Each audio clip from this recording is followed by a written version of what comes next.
Yes. We put it on 7:40. Oh, okay. No, I just opened it at 10:40. Yeah, for some reason I thought it was 10:15, but she has No. a 10 o'clock securely meeting. That's why I'm 2.5 trying. days. Okay, okay. Yeah. It's just, yeah. Because I knew I had time to.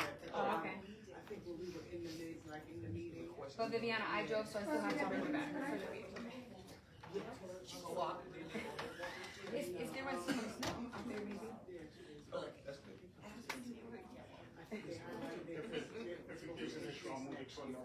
I don't know what happened to her crossing the street. Oh, gosh.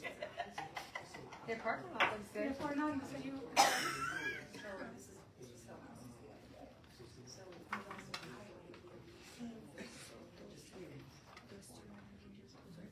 All right, so good morning, everybody. It is 9:04 or so we want to, out of respect, right, for the folks that may be logging in at home from Jancy Daniels, or parent here that's with us live at Jancy Daniels. We want to begin.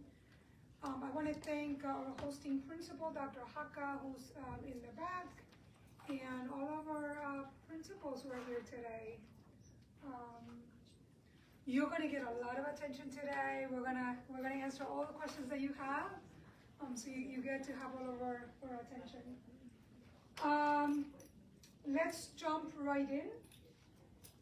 So today, CFO Hernandez, who is with us, and I are going to be discussing where we are as it relates to our path to excellence.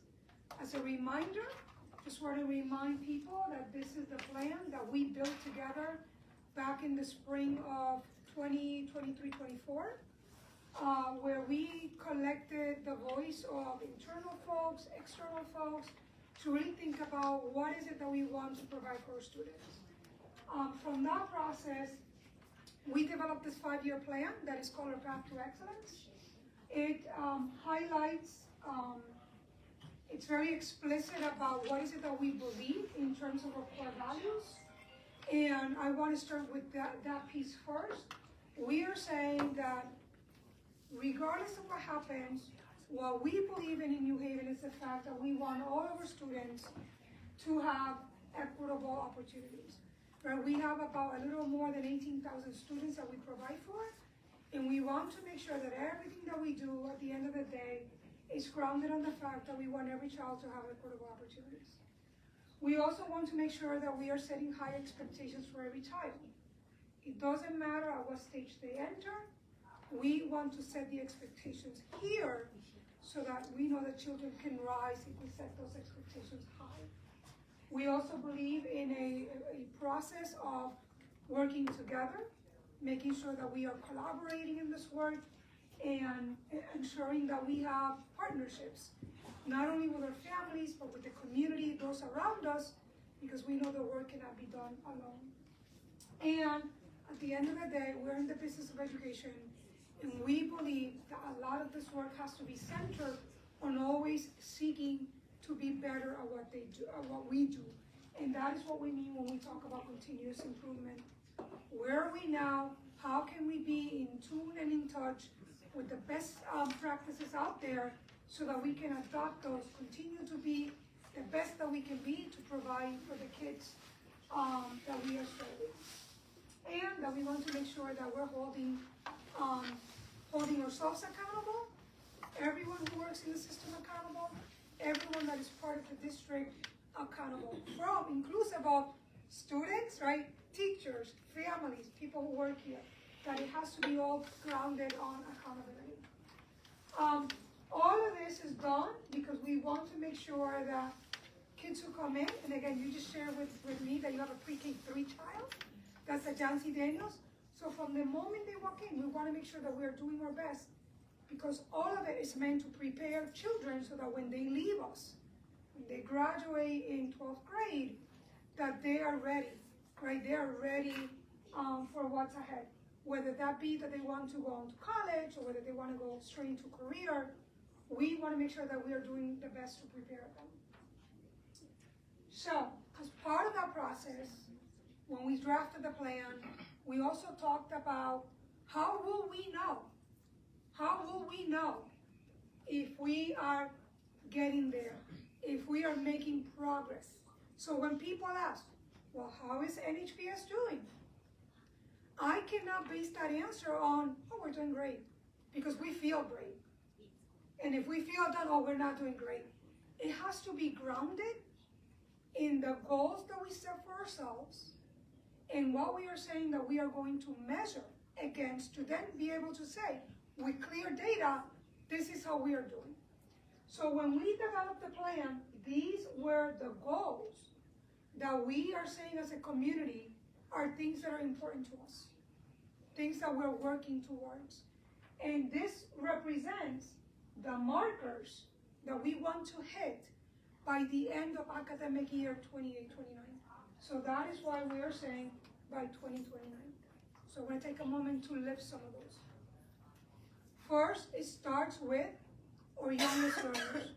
We are saying that if we build a strong foundation in kindergarten, that means we're setting our kids up for success. Meaning, we want to look where are our kindergartners at by the time they finish that year one of instruction. So we want to look at where are their language skills, their literacy skills, and their numeracy skills, right? So in kindergarten, what is their ability to recognize letters, make sounds, right? Begin to look at print and be able to, those initial stages of reading. That is what we're looking at. We are saying that by 2029, we want to have at least 80% of our kindergartner students meeting those measures around language, literacy, and numeracy. We're also saying, right, those are our youngest learners, we're also saying that when it comes to our older students, we want to make sure, number one, that they're graduating. So we are taking a close look at our graduation rate. And we want to make sure that our kids, 94% of them, we want for them to be successful and graduate in 4 years. We are also saying that just like kindergarten is such a key year for students in their trajectory, so is 9th grade. And I know I have a high school principal with us today. The research is very clear. If we're able to have students in 9th grade, freshman students, who have a successful first year of high school, most likely, the research says they're going to be fine. They're going to progress well in their second year, their third year, and they're going to be able eventually to graduate in that 4-year span. That is why one of our goals centers around not only graduation rate, but making sure that our 9th graders are on track. And by that, the state has a definition that means are freshmen earning at least 6 credits in their first year? So that is how we measure, are the kids on track to graduate? The other thing that we look at is the fact that in order for kids to learn, they have to be in school. They have to be in our classrooms. We cannot educate an empty seat.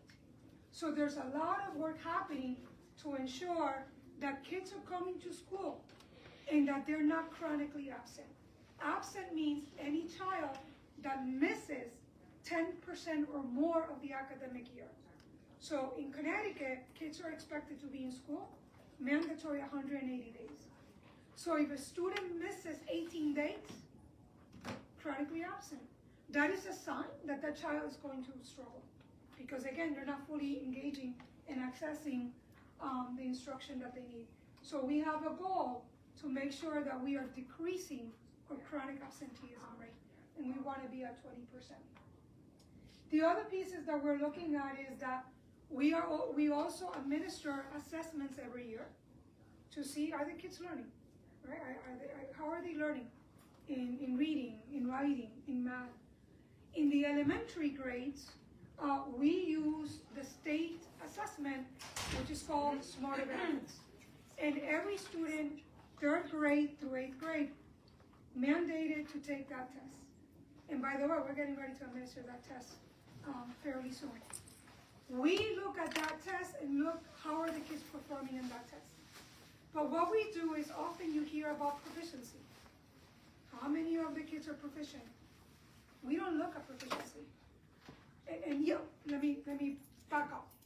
We do look at proficiency, but what we're saying is that proficiency doesn't give the true picture of whether the student is learning or not. That is why we look at what is called average percent of growth target achieved. In Connecticut, for many years, educators were raising that concern. You can't just talk about proficiency because kids learn at different rate. Listen, I came in at the age of 10. I had to take that test. I didn't speak the language. I failed that test. People would say, oh my God, you're not learning. I was learning. I was in classes. I was learning at the same time that I was attaining English. So we look at our average percent of target achieved because that means now there's a way looking at that assessment that is going to tell me, based on where I am at, based on what I know, how much should I learn, how much should I grow in a given year? And what we're saying is we're setting a target to say we want to have at least, at a minimum, 85% of the annual growth target achieved. Basically, we want every child to hit that growth that they should hit every year. So all the work that we do is to push towards that. And another one that we have is specifically for the large number of students that we have that are attaining English. So there is an assessment that the state administers, last linked. We also look at it to see, are our kids learning English? So that's the 85%. And in addition to that, going back to the high school, we are not only looking, are they gaining credit, we also want to offer college credit at the same time. So being in high school, but also getting college credit. So that is where we are saying 83% of our students taking at least 2 dual credit courses. And last but not least, we want every kid to feel and know that they belong because they do. And no matter what's happening out there, every child belongs. We don't care the language they speak.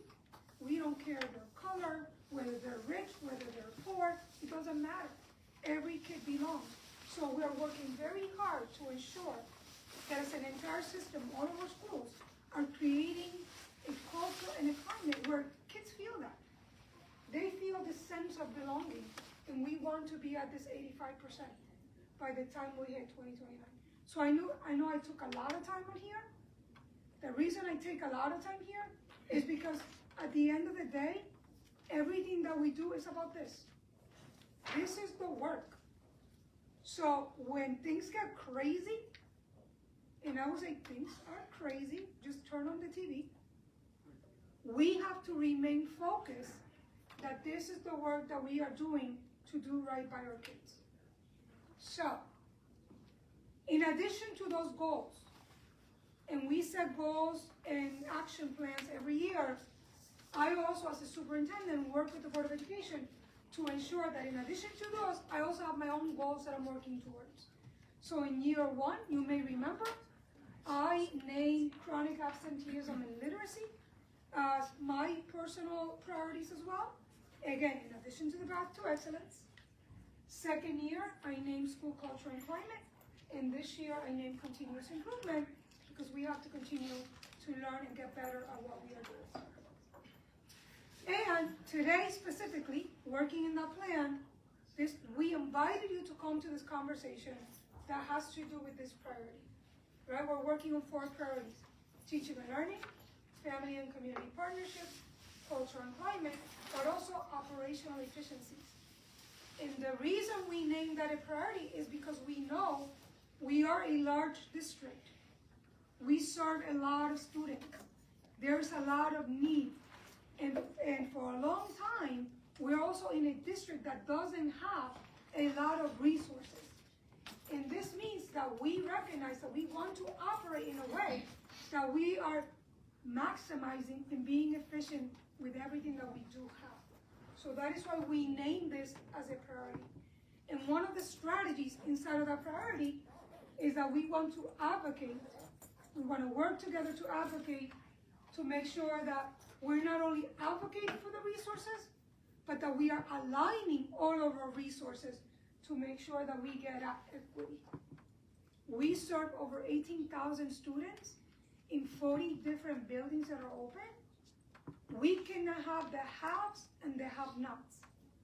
We know that's the reality of this country, right, and even our state. But in this system, we want to make sure that that is not the case. We want to make sure that it's equitable so that we're servicing all of our kids, no matter which building they're in, whether they're in a neighborhood school, like this one here, Truman, or whether they're at a magnet school, like Hill Regional Career, right down the street. So, for that, we are putting a lot of work in the way that we are developing our budget this year, okay? So, first know that we put in a timeline of how it is that we were going to develop this budget this year. The first thing we said is that we wanted to push this process up, right? So we moved that up by 1 month. The reason we did that, and I want to explain how this works, we develop a budget, right? How are we going to fund our schools? How are those funds going to be distributed among all of our schools? I then take that budget and I have to officially present it to the Board of Education. Because at the end of the day, that's who we answer to. We answer to the Board of Education. The Board of Education will then say, okay, yeah, we are comfortable with this budget. Say, no, like, there's more work here. We need to change this, right? So there's this back and forth process that needs to happen. Eventually, when the board says it's approved, it then goes to the city. Because then the city, right, the mayor has to do the same thing, put a budget together that includes education, to present it to the alders, and then the alders vote. That is how we end up with that amount, that then we know that's how much we have to be able to do the work of schools. We pushed it up because we want the mayor to know, Mayor, this is how much we will need to be able to do our work in 2027. So that hopefully that can inform when he's planning to present his budget to the alders. So we moved it so that he has that information in advance. So right now, we are here, right, early January and early February, right? We're engaging in these conversations because we're showing you a draft so that we can collect information from you and hear what else can we consider? What does that mean? Wait, I don't understand that. So we can engage in this process, do all this revision that needs to happen before I'm going to be able to present it to the board. And then there's a little back and forth here before it gets again to the board saying, yes, send this over to the city. Now, why are we doing this through these community sessions? We are doing it because, again, I feel that I'm going to own it, right? I am prioritizing my listening skills. And for a whole year, as it relates to budget, a lot of people are saying, no, like, we don't know, it's not being transparent, we can't find this, we can't see that. And we're saying, no. We've always wanted to be transparent. We're going to keep it transparent. And a way to keep it transparent is to say, let us come to you. Let us come to you, talk about this, have an opportunity for the conversation, and that is as transparent as we can be. And that is why we have engaged now a total of 6. You are our 5th. 6 different conversations throughout the entire city to give access to everybody to be part of this conversation. Okay? So, we are aiming, as you heard me say before, to bring about equity. What are some of the things that I can share with you that we've done already, besides the way that we're developing this budget, that gets at equity? One of those is, for example, taking a look at the grants that we receive from the federal government. And we have taken a look at our Title I grants, right? This is a grant that comes in, is to serve basically students living in poverty, do those supports. And what we've done is to ensure that taking a look at those funds within the guidelines of specifications that come from the government, to ensure that we are supporting all of our neighborhood schools, right? For a little while, some were receiving, some were not. We figured out a way within the scope of that grant to be able to do that so that it becomes more equitable. Another example is Perkins Grant. That is a grant, federal grant, intended to support students in engaging in things that are going to prepare them, particularly for like career, college and career. And we've also done it in a way where in the past, a lot of that money went towards magnet schools. Now we've been able to spread those funds to also ensure that we're supporting our large comprehensive high schools like Cross and Hillhouse. We're also taking a look at different positions, which schools have those supports, which schools don't have those supports. Sometimes we have to do some work to realign job descriptions, to create something different, and then find funds to allocate supports to schools. So these again are some of the supports. One of the things that we have done, and I'll share this one because I know you're a pre-K parent, is a few years ago, depending on pre-K programs and when you were thinking about going into kindergarten, it was a little bit of a hassle because we have Head Start, we have school readiness, we have magnet programs. We've done a structure now where family only has to come, right, and fill out one application, and that's it. Because when you're a parent, all you're saying is, I just want my kid in school. You don't know whether it's Head Start, school readiness, right? So again, taking a look at structures to ensure that we are making it easier for our families too, and centralizing things so that again, we can put all resources all in that one bucket, and then we don't create these different misalignments. But in particular today, because we're going to talk about the budget, one of the things that we have done is we are doing what we have asked the state to do these last 2 years, where we've been saying to the state, it takes a lot more to educate children today. Just when you take a look at if a student is a multilingual learner or students that are identified as special education, that requires a lot more money. And what we're saying is there should be something built so that extra dollars can come in to support that work. So when CFO Hernandez this year was looking at a way that he was going to put our budget together, he actually introduced a funding weight into our own development to be able to do that. So, right, we are trying to say, hey, not only are we saying, state, go do that, now we're doing it. So these are some of the ways that we're bringing about equity into this development. Now, we're going to talk budget. We're going to talk money. Where does it come from? For that, I'm going to turn it over to our CFO to kind of walk you so that you can understand where does the money come from, how are we then deploying those funds. Thank you. So let's talk some numbers.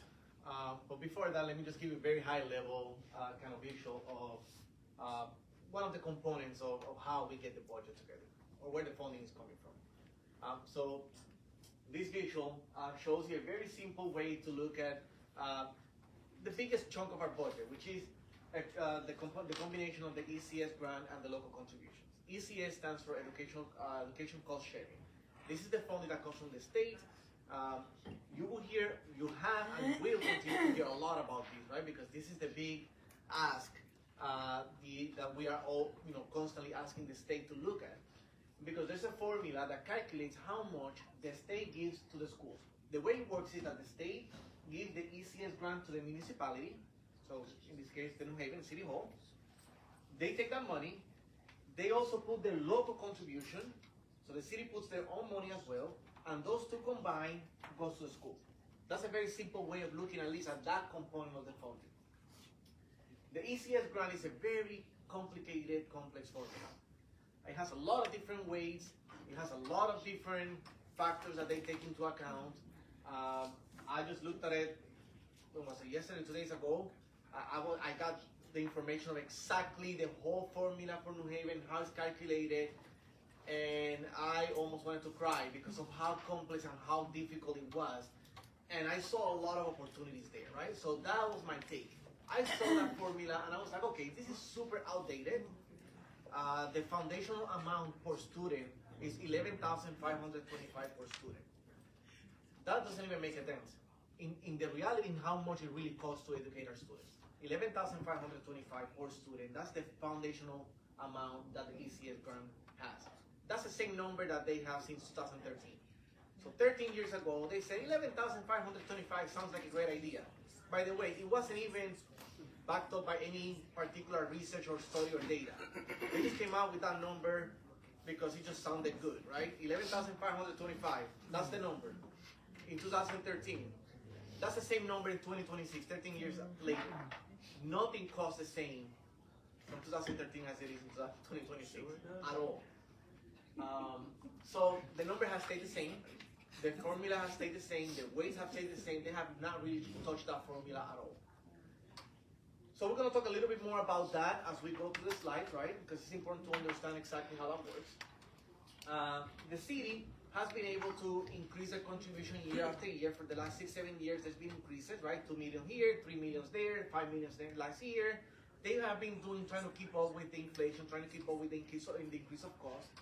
But the increase of cost has really surpassed anything that the city can really keep up with, right? And that's why we need the ECS grant to be the one that changes the formula and kind of like be a little bit updated. I'll give you just a little bit of an idea of how far we are. The School and State Finance Project, they calculated what the inflation would be since 2013 to now, and they said, well, it was 11,525 back in 2013. If we account just for inflation, that number should be right now about $16,000 per student. If we get $16,000 as the foundational amount plus the other weights, that could be easily a good $65, $70, $75 million more for New Haven. If we were to get 16,000, if that number alone changed, and we keep all the other weights the same way, which by the way, they also have to be updated, but even if we only do that one, that's how much it means for New Haven. So yesterday I was playing with an interactive tool that they provided to me for me to start looking at, okay, what it is, what if we get only 12,000? From 11,525, they change it to 12,000. Just add another $475 per student. That would mean with the weights, keeping the weights the same way, that will equal $7 million for New Haven. So that's only for $425 more for students. If we add $1,000, then I think it equals about I don't know, about $16 million, $17 million, so and it keeps going. I just play with different numbers just so I can have an idea as they discuss changing the formula. Hopefully that will be a priority for our legislative session this year, that I can have an idea what could that mean for New Haven, right? So just keep that in the back of your head, because later at the end, Dr. Negron will speak to you about advocacy, and this will be a huge component, this conversation about changing the formula for ECS and updating. All right, numbers. This is a very high level of how we receive our revenue to educate our students in New Haven. The ECS, the one with the outdated formula, right? That one is $142 million, $442.5 million that we receive of the non-alliance. If we add the alliance component, it becomes $170 million, almost $171 million that we receive from the state. The alliance component is embedded into the state grant. It's here on this line, so they are separated. So we have the ECS non-alliance, and then we have the local contribution. It's important to look at these two numbers first. These two numbers combined, the 142 plus the 70, that equals $230 million. Just keep that number in the back of your head, $230 million. We're going to use that number quite a bit throughout the rest of the presentation. Then we have this excess cost. The excess cost, we have the state grants. The state grants include the alliance funding, includes the interdistrict magnet, federal grants, and then other funding. So all of that kind of brings about $341 million to the district. A question that I've been asked quite a bit is, what about the capital budget? What about money to fix the infrastructure of our buildings? You know, there's a lot of issues with the HVAC systems, playgrounds, and a whole bunch of different infrastructure issues. That's part of the capital budget. The capital budget is separate from the budget that I'm going to show you today. Two separate budgets. This budget comes on a biannual basis, every 2 years from the city. And this year, for this year and next year, we have about just short of $21 million to use to work on infrastructure. Not enough for all the amount of projects that we have throughout all the schools. So think about 40 schools, each of them have a project, if not more than one, that requires capital funding. Not enough money to do everything we need to do. And again, we have to split this into 2 years. So what is not a project today may be a project tomorrow, because the HVAC system may be working perfectly today and then tomorrow it breaks down. So now we have to add it to the list. And trust me, that's actually happening. Dr. White wakes up in the morning and then with a text message, this is not working. Come on. And I thought I was going to go to the office and he has to go somewhere else, right? And that's just how his day goes almost on a daily basis. I see the text messages, I'm like, well, poor Dr. White, he has to run around, the district, because our infrastructure needs a lot of help. It needs a lot of funding, and the funding comes from this capital budget. And this is how we have to, figure out, priorities, right? We have a lot of projects, and we have to figure out which are the priorities, which are the ones that are probably the oldest that we have that we could just replace, as opposed to putting band-aids. We just want to be able to start replacing, so that way we could have good systems that could last us, 15, 20 years, down the road. General budget. So think about the budget for the district as the general budget, and also we have the budget which is the capital budget and also the special funds. Today we're going to talk about the general fund specifically, but I will throw in some special funds when we talk about specific schools. I will throw in some of the special funds so you can see the full budget for each of the schools. But in reality, the focus is on the general budget. Why the general budget? Because that's the one that comes from the city, that comes from the state. That's the money that we're advocating for more of, so we can then do a lot more improvements, so we can do a lot more services, and we can maintain the staffing that we have. For the last 10 years, this chart basically shows how much we've requested to receive from the general funding. It shows how much was actually approved. Then it shows the difference, how much short we were, and then the actual, how we actually ended the year after we accounted for all of our financials throughout the year. Let's look at these last 4 years. And by the way, let me make a parenthesis, because I know this question has been asked before. When you look at the end of the year, you see a lot of the red here, which is like we ended the year with a deficit.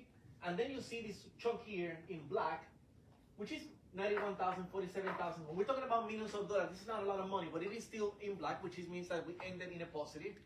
But those are the COVID years. That's when we received a lot of the COVID ARPA funding. So we're able to use some of that funding to cover many of our expenses. So we're able to balance the budget a lot easier and a lot better. Even though we didn't receive what we asked for. So in 2022, we asked for 198. We only got 190. So we started the year already with a $7.3 million deficit. But because of the COVID funding that came, we were able to then be able to balance it and be able to, make it work. Then you start seeing when the COVID funding went away, we went kind of like back to reality, which is not a good reality, it's a bad reality, but it is our reality. 2024, the district told the city and our state partners, we need $207 million to make this work. We're only going to get 203. That's all we have, 203. So we started the year with with $3.8 million deficit. That's how you start in July 1st, $3.8 million deficit. So the school district, when that happens, which is what happened this year, and it will happen now for this coming year, we already start with a deficit, and we have to start thinking about, okay, what are we cutting? We have to cut expenses. There's no more revenue to get, we have to cut expenses in order to balance the budget, and we can show that budget to the board and to the others so they could approve it. So that happened in 2024. Fiscal year 2025, expenses keep going up. Right? Salaries go up, transportation expenses going up, tuition goes up, everything goes up. We need $220 million. Okay, you're gonna get 208. So now we start the year with an $11.8 million deficit. Again, same process. What are we cutting? We gotta cut $11.8 million worth of expenses. There's no more revenue to get. 208, that's all you're gonna get. You have to cut expenses, and that's when this difficult conversation. You hear this conversation happening in the community, right? What are we doing? Are we closing schools? Are we merging schools? Do we have to move staffing, right sizing, move staffing here and there? Do we have to freeze positions? Do we have to tell the principal stop spending, on supplies?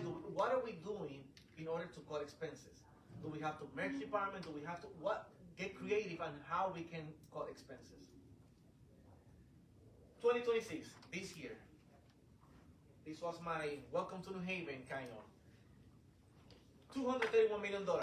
That's what we need in order to make this work. We need $231 million. Expenses keep going up, right? Our teachers deserve raises, and they continue to deserve more raises, and they deserve more than what we're giving them. That's no question about that. Same thing happens to every single employee of our district. Cost of living keeps going up. We have to be able to compensate our staff so they could keep living, right? That compensation continues to go up. Transportation costs keeps going up. Expenses go up. Everything goes up. Any contracts that we have with any of our external partnerships, they go up because their staff, they get raises too, right? So cost keeps going up. We told the city and the state, we need $231 million. You're gonna get 213. By the way, these increases from 203, 208, 213, that was the city giving more money, not the state. The state just stayed flat. That's the city giving more money to at least try to help us out and try to keep up with it. But as you can see, the request keeps going on by much more than what we are able to receive, right? From 207 to 220, that's $30 million increase. From 220 to 231, that's $11 million request increase. So we are now requesting in the double digits because that's how much the costs are going up every year. So this year, 213, so we started the year with an $18.2 million deficit. We put a mitigation plan together, but we said, okay, we're gonna have to do X, Y, and Z, and there's a lot of costs that we have to cut. We came up with a plan, and the plan is now in place, and we've been able to achieve most of it at different levels, right, different degrees, but we've been able to achieve some of it. And I'll speak to that on the next slide because I'm going to show you the financials through December, and I'll speak to how effective that has been and then the impact that it has on the next year's budget. So now you get a sense of, we asked for this, we get this much, we start with a deficit right on July 1st. First day of the fiscal year, we already start with a deficit. Financials through December. So these are our numbers for this year to December. Remember that I told you that we were approved only 213, but we needed how much? 231 million. But we only got $230 million. We have our expenses to December. Now we only have $53 million to go from January through June. Our team in finance, they put together everything they could think of, all the agreements, all the contracts, all the expenses, they projected, they talked to different departments, how much you think you're gonna spend on this, and after all those conversations, a lot of work, the team put together projections. I presented these projections about 2 weeks ago, and the projections are telling us that this year, we may end up this year with an $8.5 to $9 million deficit. What does that mean? That means that although we only got $230 million, our reality is that we may end up spending about $221 million. Based on how our expenses are right now, and we have overages almost in every single category. Our teacher full-time line may end up with about $2 million over budget. Our substitute may end up with about $1.7 million over budget. Our transportation is going to end up with about $6-7 million over budget. So there's all these lines. The projection basically says that we're going to end up with overages in many of these lines. Then some of the lines are going to be on the positive, and we can offset some of that. But at the end of the day, we may end up with between $8 to $9 million deficit. Again, these are the very early projections with numbers through December. Every month, as we present financials, we're going to update those projections. So that deficit may go up or down as we get closer to the end of the year. So just keep an eye on it, and we're keeping an eye on it, and we're trying to do our best to continue to mitigate that deficit and mitigate it as a whole if possible. So we're working really hard. Now, I want to talk about that mitigation of expenses. There are many of those mitigating strategies that were put in place that are not, which is good, that are not just one-time savings. These are savings that continue to carry year after year. And that was the intent. The intent was to not just put a band-aid, but to just, let's do this very strategically so we can take advantage of these savings year after year and we can finally at some point close that gap. Thinking that we're not gonna get any more revenue, right? So we're trying to close that gap. The reality is that there's no closing the gap without any more revenue. But we're doing our part. We're being diligent and responsible on our end to show that we're doing the best we can to mitigate that gap and cut our expenses to the best level we can without affecting the quality of service. Merging schools, closing schools, right sizing, and making other savings in overtime with custodian, overtime with security, working with other departments, trying to consolidate contracts. So I'm supposed to have 10 different contracts with the same vendor, just consolidate them into one and get some savings there. We're doing everything we can to find savings everywhere we possibly can in order to mitigate that. Every single line item, just hold that thought on the on how those savings carry over to next year. Every line item that you saw here, every single of these line item budgets breaks down into a more detailed line item budget. The very detailed line item budget is also presented on the second Finance and Operations Committee meeting. That's the third Monday of every month. Third Monday of every month, we present our financials, and it includes a very detailed line item budget with the actual expenses. Every single line item here is a higher category. It breaks down into these other smaller line items. So when people ask what is under other contractual services, or what is under transportation or tuition, well, that third Monday of every month, we actually speak about that because there's 3 slides dedicated just to the very detailed level of budget, which is a more detailed level than this. But here, I took the time to just break it down. This is on the salary category, which is the top section of the budget. This is the non-personnel, which also speaks about what's included in instructional supply, what's included in maintenance, property, and custodial, what's included in other contractual services. So the definitions are there. Every single item here has a line item budget, has an actual expenses, and we report that every third Monday of the month during the Finance and Operations Committee, every third Monday. So every single line item is reported. So there's a line item budget, there's expenses there, and you can clearly see how are we doing in those line items. Going back to, because I wanted to define those line items because we're going to continue to see it, so I want to take a moment to define that. But now comes the most important part. For the last 3 years, you notice that our request went up by $30 million, then it went up by $11 million, our request, right, from 207 to 220, from 220 to 231. What is the request or the draft or the preliminary request for us for next year? From 231, you will think that the trend says, oh, you're probably going to ask for 240 something, right? Because the trend is that it keeps going up by double digits. What happens this year is that our mitigation strategies, cutting our expenses, we did such a good job at trying to mitigate this budget for this year that now those savings now carry over to next year. So the increases of salaries, which between all the different teachers and administrators and support staff, between all of them, the increase of salary for this next year is going to be closer to $8 to $9 million just in increases. Then on top of that, you have increases in transportation, tuition, and some other line items. Those are increases of expenses. Those are new expenses because they increase. But then the savings that we're able to capture offset most of it. So our request now changed from 231 to $232 million. It actually went up only by $700,000.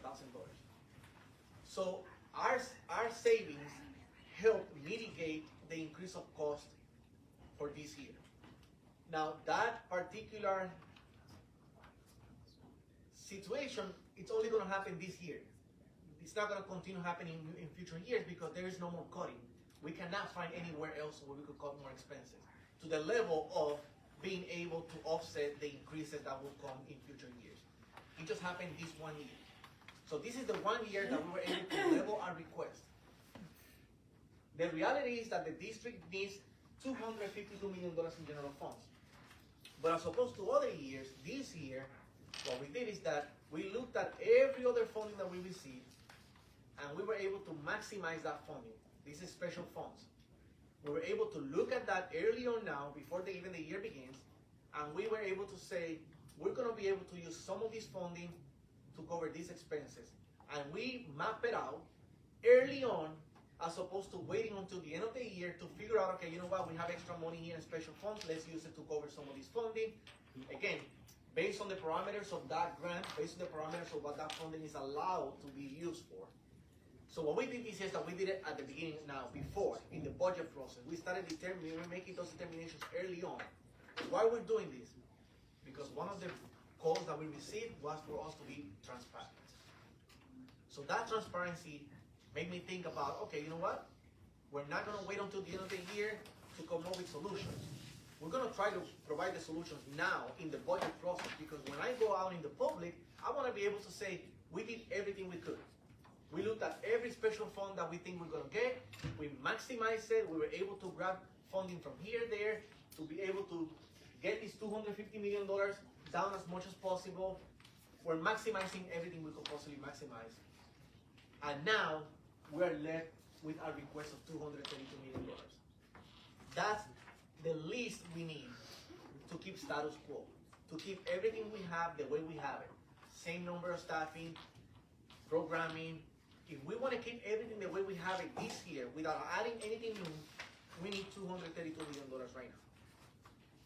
We know that we're only going to get, that we have guaranteed $230 million.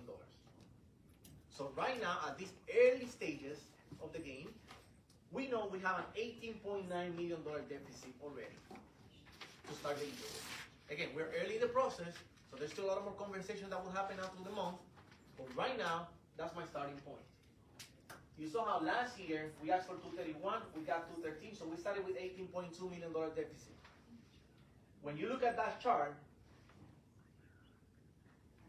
every year from this point on, after COVID, the deficit, we started the year with a deficit that kept increasing. So what we were able to do this year was to level it and keep it about the same with the measures that we put in place to cut expenses. So that's our starting point. We need 232, we know we're gonna get 213, we need another $18.9 million. So if anybody has that kind of money here, just raise your hand. And thank you. I got one. So $18.9 million. That's all we need to really keep us status quo. Again, that's the least we need, 232 status quo. What we really want, what we really need, is to actually get the 252. So we could use those special funds to then do what we would like to do, which is adding more programming, increase capacity. Every single school will tell you, I need more staff, I need more teachers, I need more school counselors, I need more social workers. Every single school will tell you that they need more, because the need is there. And our children deserve for us to give them what they need. So my wish, give me the 252 so I can release those special funds to do the improvements and to add more quality to our services. But we're now adjusting to a reality that's forcing us to do what we're doing right now. But we need the 232, which is going to lead us to the conversation about advocacy, right? I'm going to stop here for a second before I show you the budget of some of the schools' budgets.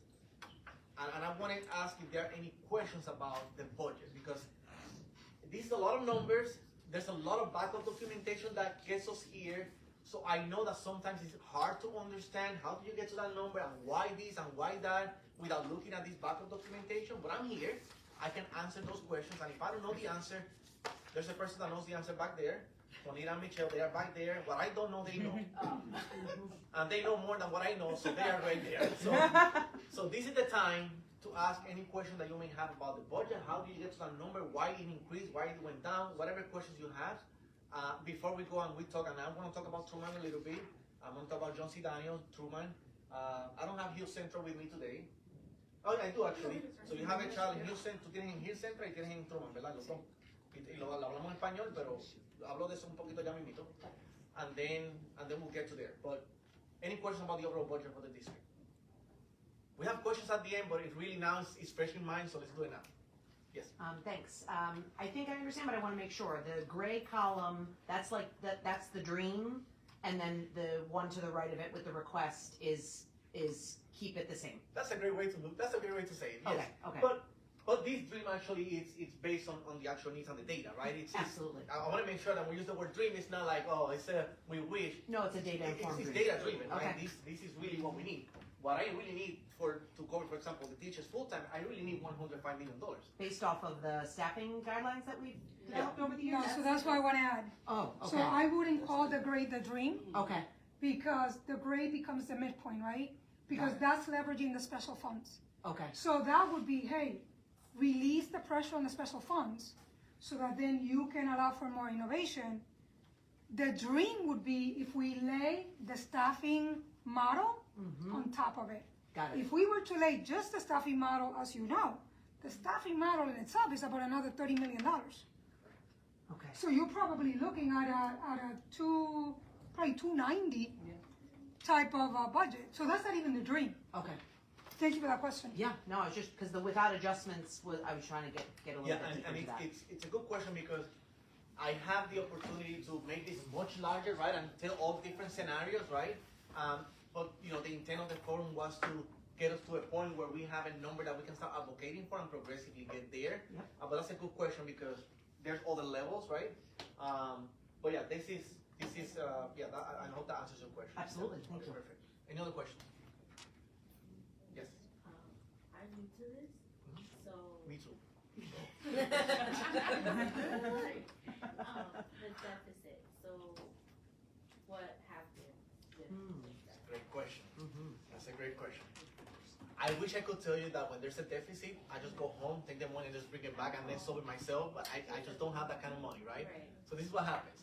So there's a state law basically that says that if there's a deficit at the end of the year, the municipality, the city, has to cover that deficit. So that's why it's even more important for me, and I have a lot more motivation to cut that deficit as much as possible because otherwise it's the leadership of the school, the Board of Education, as superintendent myself going to the city and say, hey, we ended with a deficit, now here it is, you deal with it, right? You have to now cover it. That is not what we want to do. We don't want to go every year going back to the city to tell them that we have a deficit. But by law, they have to cover the deficit.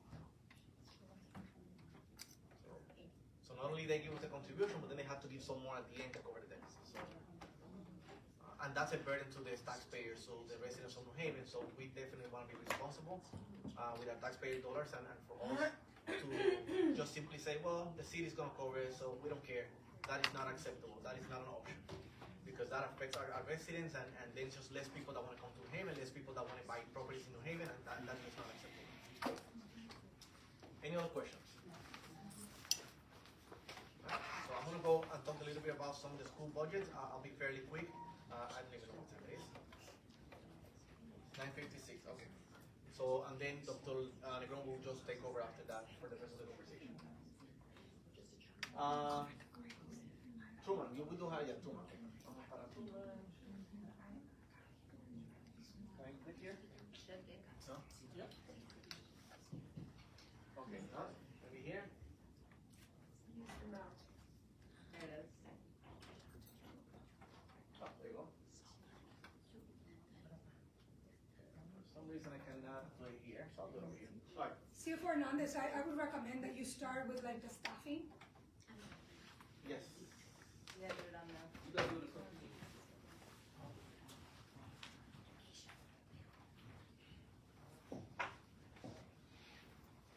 So Truman, FT is the full-time equivalent. That's how many staff we need to run the school. So Truman needs about 57 and a half people to run the school of Truman. What we did is that we took this sheet, and the principals basically told us, okay, this is how many staff we have in bilingual, science, math, coaching, special education, paraeducators, support staff, counselors, social worker. This is how many of each of these positions we have in the school. For next year, this is what I would like to have based on our needs. So we take that. We also take the enrollment by grade. This is how many students the Truman has per grade. So they have 50 students in 5th grade, they have 51 in 6th grade, and so on and so on. So we take that information, and then we basically put it on a sheet that I'm going to show you in a second to calculate how much funding we can provide to them based on the enrollment of the students and based on the need of the staffing needs, how many staff they need.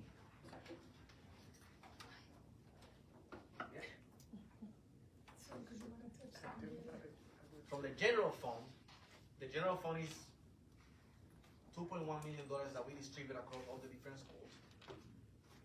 Based on the enrollment of how many students they have, we calculated that Truman will receive $56,000 from the general fund budget, which is a little bit more than the 54 combined that they received last year. So we started with the 56,000, which is only based on enrollment of all the students, all the New Haven resident students in the school. Then you remember that Dr. Negron mentioned earlier that we put a weight of special education students and multi-language learner students in order to increase capacity for the school. Once we put that methodology in place, Truman will receive another $7,691 on top of the 56 that they are already allotted. So ultimately, they're gonna get $64,000 of general funds as opposed to 54, which is what they got last year. So they got an increase of about just short of $10,000, which is 18% increase on the general fund. Is this enough? No, it's not. This is not enough money. The school needs more, right? And that's what we're advocating for the state to help us level that formula and update that formula so we could get more funding. But with the funding that we do have, we were able to still provide a little bit of more funding to every school because we know they needed funding and because we're trying to build equity. So this is all based on that equity space that we want to live in, right? But we're saying if you have more special education students, multi-language learner students, they need more resources, it costs more. We're gonna try to help you and we're gonna put a methodology in place that distributes another $200,000. On top of the 2.1, we set aside another $200,000 just for this additional support for special education students and multi-language learner students, and then distribute it across all the schools based on their enrollment on those two particular cohorts. With that number in place, then the principals distributed the funding according to different line items here. So they said, okay, if you're gonna give me $64,000, this is how I wanna spend my $64,000. So the principals made that decision. It's important to note that principals with their governance team within the school, some schools have, and I keep forgetting the Yes, SP, it's 4 letters, it has an S, it has a T, it has an A, and it has a T. I always get them all confused. But that team, and some of the schools have other governance committees or other teams, they are supposed to sit down together, come up with a plan of how they're going to allocate the funding. So they have full autonomy on how they're going to use that funding. They put that funding together, then we take these numbers, and then we put it in what's called the budget book form, which now combines information from these two tabs into one place. And that is this tab. This tab shows what they have this year and what we are proposing for next year. So it has the staffing. This section here is the general funding. Truman, how much do you think Truman needs to run the school, right? You will say, well, it's a school with how many students? It's about 430 students, about. We said, okay, they may need $2-3 million. How much do they need, right? The reality is that Truman, in order to run the school for next year, they're gonna need about $4.8 million just for this school. $4.8 million just to run this school.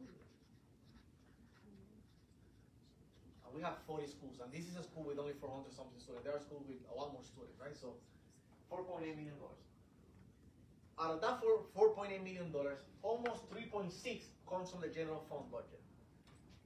So a huge chunk of it comes from the general fund budget, which is part of that $230 million that we have approved. So now, take that $230 million, 3.6 is gonna go to Truman. Now multiply that by 40, different numbers, again, different schools have different numbers. There are schools that are gonna get $40 million because, like, for example, last night, Wilbur Cross, they have 1,500 something students. General fund budget is about $40 million. Right, so there's big differences based on enrollment of students. Do you want to click over to Hill Regional while we're at it? Yes, where we are. Just to show a bigger school? Which is the Which one? Career budget. Career. Yep, here we go. Career. career has how many students? 660 students. But this one, you may not see a huge increase compared to the other one, but that's because They're magnet school. they're magnet schools, so they receive funding. The funding for them is a little different. So they have some special funds at the tune of, well, actually, that's interdistrict only. So combined, when you combine the interdistrict with the special funds, we're talking about almost $4.1 million in special funds, on top of the general fund, which is 3.6. So Hill Central for next year. Hill Regional, because we do have a Hill Central. Career, just say career. You say career? Yes. Thank you. See, we're on the same page here. Just make it simple for me. There's 40 of them. I'm still working on it, right? So career needs $7.7 million to run the school. So you see two different schools, 7.7 versus 4. Forgot the number what it was, right? It's a big difference, but it's based on enrollment, and that's how we build equity. Enrollment of students drives the methodology that we use to calculate how much the schools are receiving. Another note that I noticed last night when I was looking at Google Cross, this little section here at the bottom, I wasn't paying attention to it as much until last night that I looked at it and I'm like, full-time versus non-personnel. There are some schools like Google Cross, for example, last night, 93% of their budget is to cover staffing. 93% of their budget is just for staffing. In this case, it's not much of a difference. I mean, I cannot do this math in my head right now, but if you look at this, I bet you that this is 90-something% of that whole budget, just for staffing. So when people talk about how much does it cost to run schools, just think about the staffing. That's where our biggest expense is. Like 90-something% is just on staffing. And we have to be able to keep up with that because our staff deserve to get paid a living wage, right? So we have to be able to maintain that in the back of our heads that they're going to continue receiving increases because they deserve it. So we have to talk about that. So let me go back now to, actually we open up the other one because I know we have Daniels here. Okay, let me go back here. So John C. Daniels has about 500 students, give or take. They need about 64.8 staffing. They are getting an 18% increase on the general fund. So for John C. Daniels, they are getting 18% increase in the general fund. So from 193,000, now they're going to get 228,000. So that was actually a decent increase of about what, 28 plus 7, that's 35,000 and change that they're going to receive in additional funding.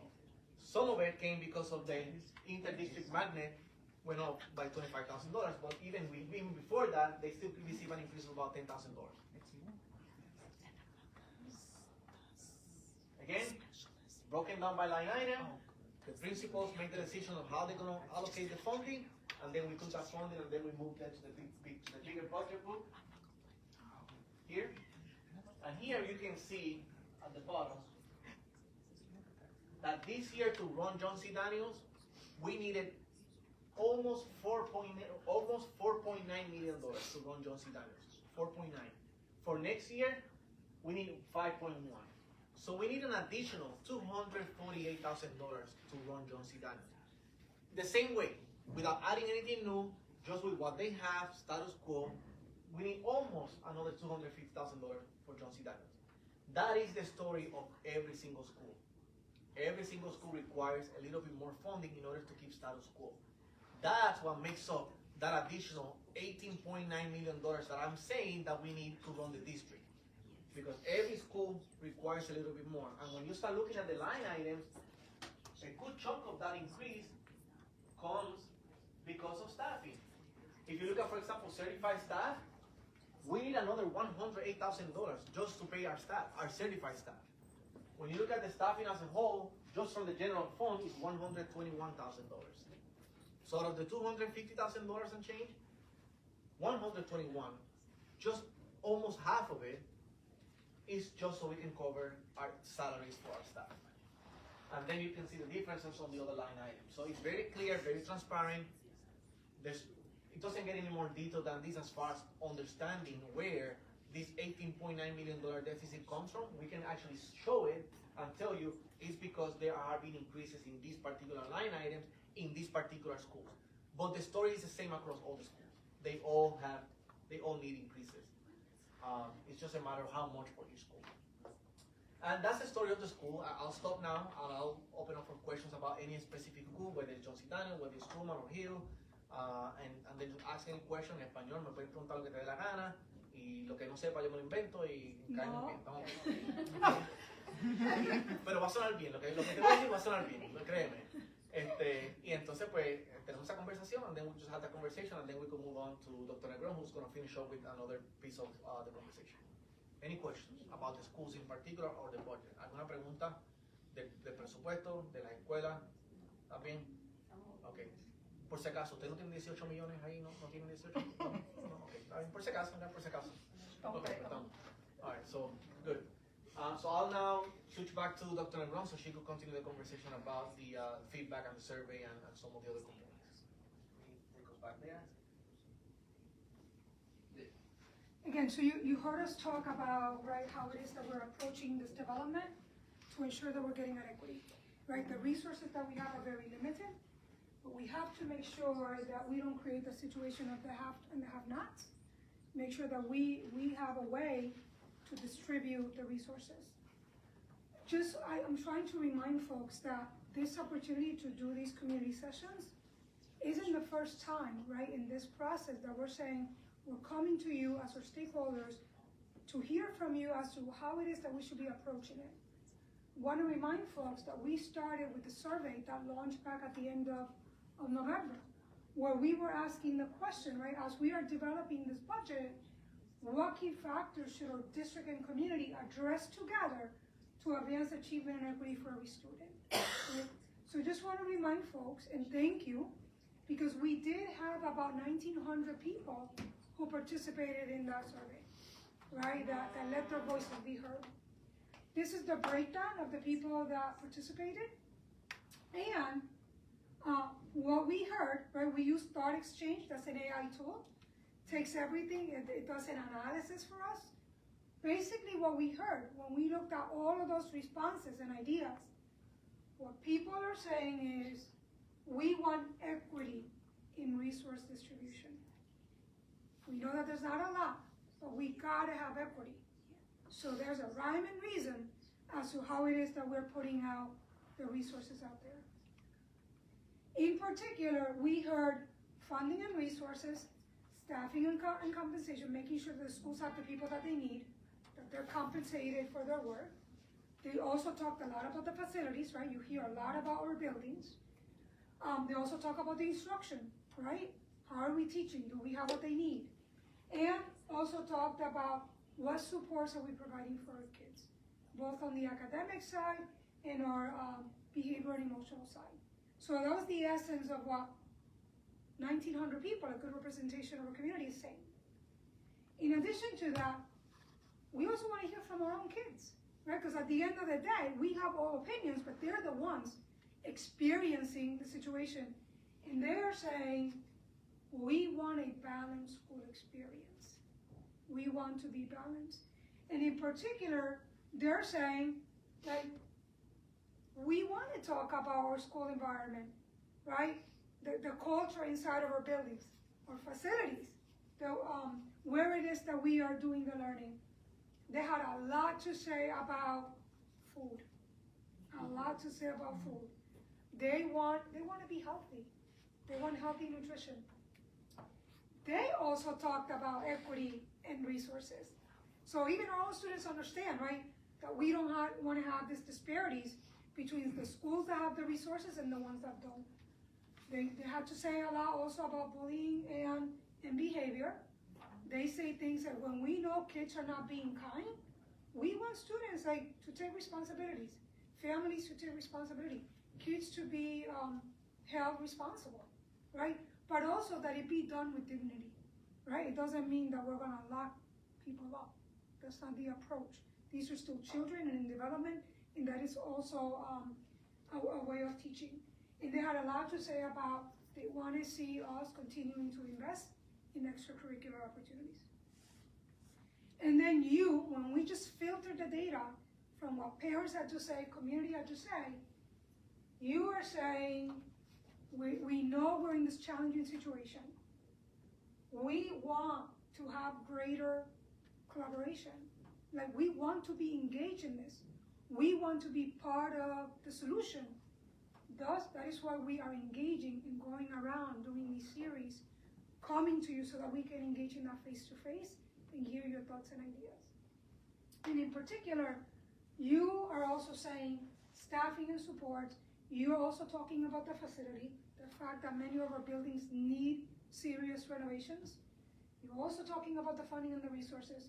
You are saying a lot about the health and safety of our kids. Because at the end of the day, right, when you send your kids to us, you want your kids to be safe and that they're in good hands. And again, that you want to see greater engagement. So I wanted to lift this back up to say, we just didn't get up and say, okay, we're gonna go for equity. We're saying is because also all of us together collectively are saying we need equity, especially now where we have this challenge around limited resources. So hopefully you learned a lot today about how our schools are funded, the reality of our financial situation, how it is that we are approaching it to ensure that, again, we're bringing about equity to our schools. But this is where I said we do have an ask. We know that a lot has to be about saying to the state, we need help. We need help. The state is sitting on a rainy fund. They're sitting on money.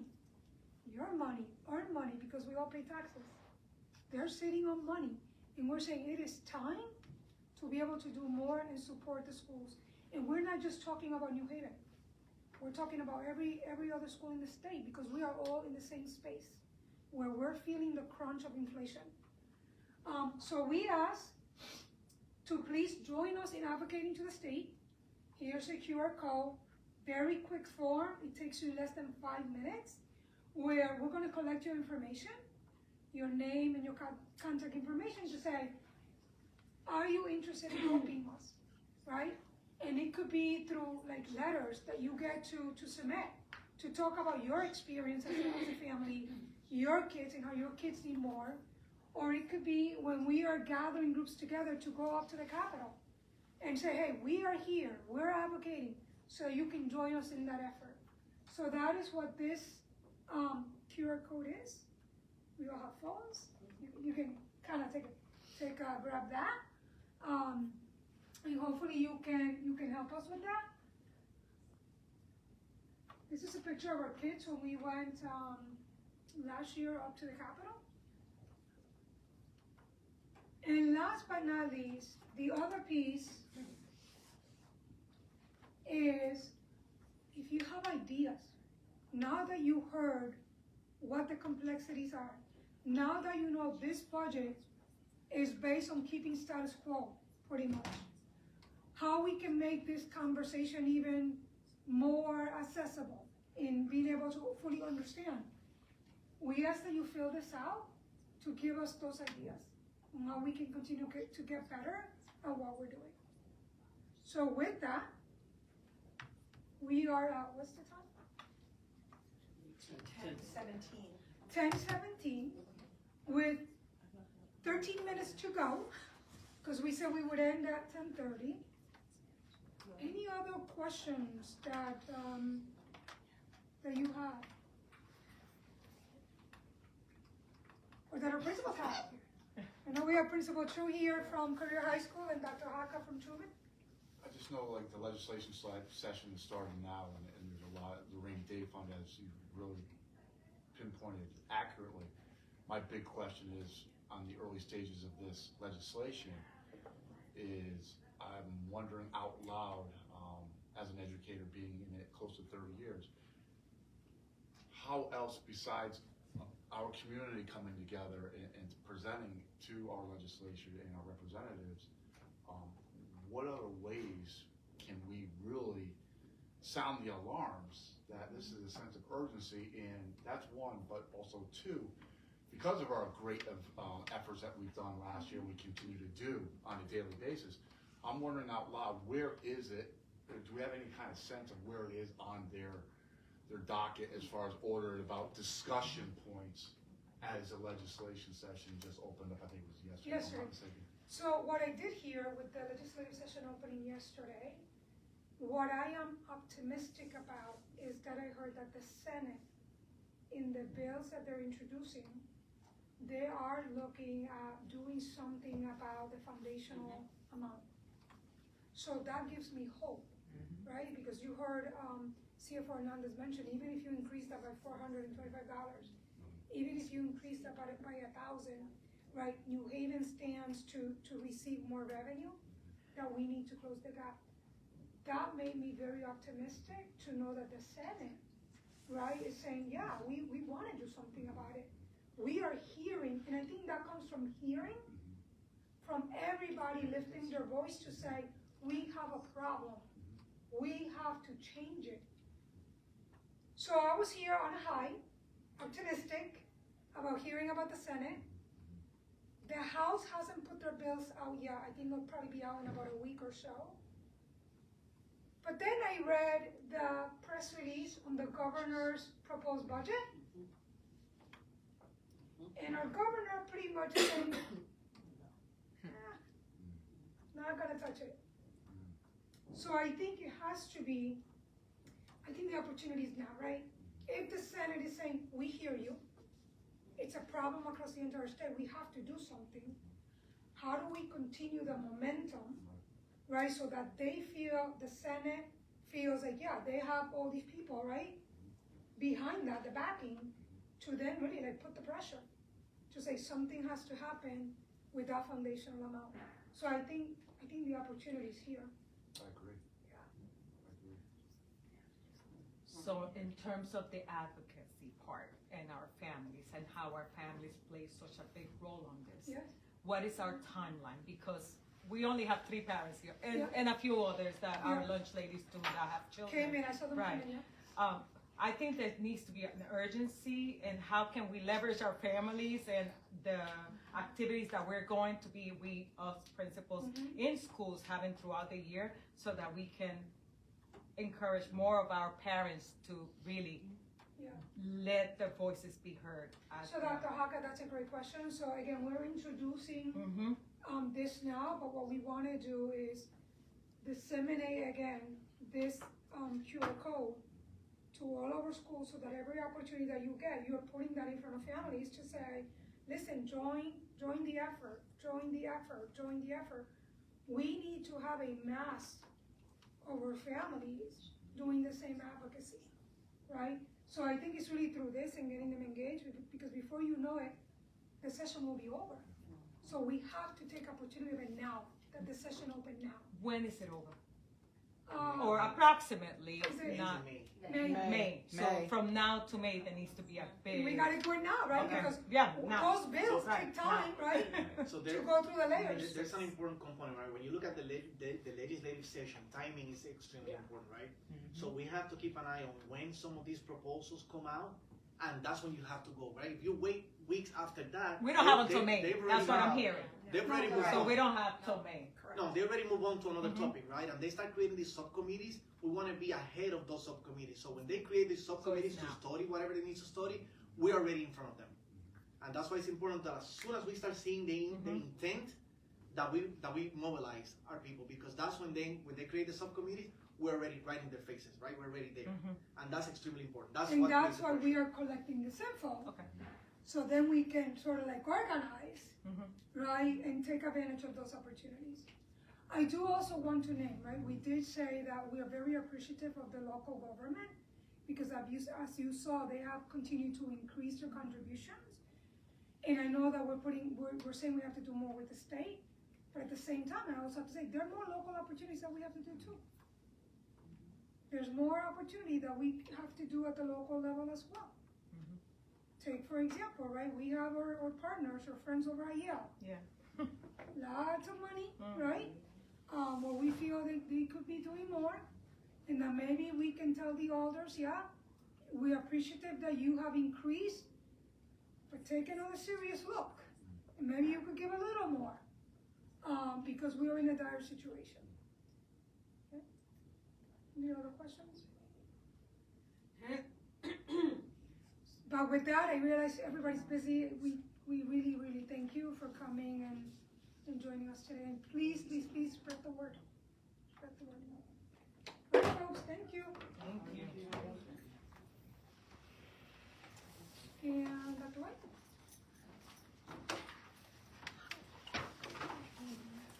You wanna go see your friend? Sí. Hopefully they're behaving nicely. Right. Yeah. No se les olvide.